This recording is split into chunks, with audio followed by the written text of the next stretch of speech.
All right, today we're going to deconstruct a script that does something incredibly important. It's all about teaching young kids about body safety. We're going to break it down piece by piece to see what makes it so powerful and so effective. I mean, this is the big question, right? For any parent, any teacher, how in the world do you talk about such a sensitive topic in a way that's clear, that sinks in, but doesn't completely scare them? Well, the script we're looking at today has a really brilliant approach, and we're going to dig into its structure to see exactly why it works so well. So we're not just going to read this thing word for word. Nope, we're getting under the hood, we're dissecting the strategy behind it. This is all about understanding the educational architecture that gives this script its real power. Okay, so where does it all start? Well, this first step is absolutely crucial. Instead of kicking things off with a bunch of scary warnings, the script begins with something positive, something empowering, the idea of owning your own body. And just listen to that language. Special space. It's such a simple, positive phrase, but it immediately plants the seed of autonomy, of self-worth. See, the focus isn't on what someone else might do, it's on you and your body. It's a game changer. So you've got this idea of ownership.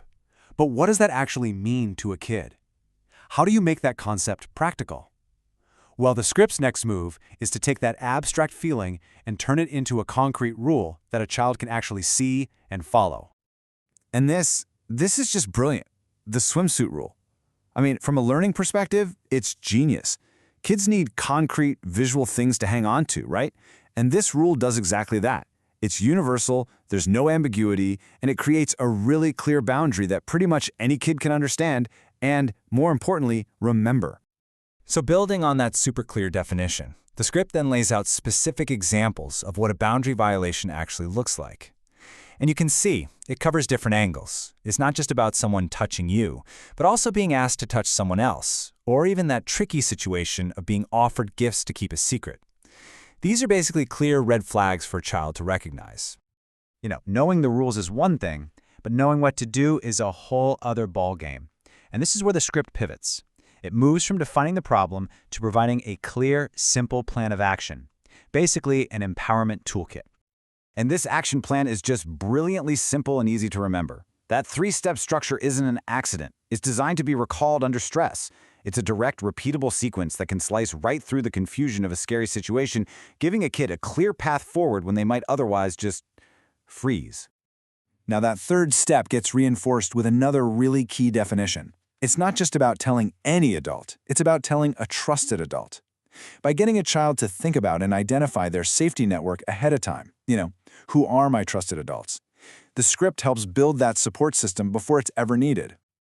Okay, this right here, this might be the single most important psychological piece in the entire script.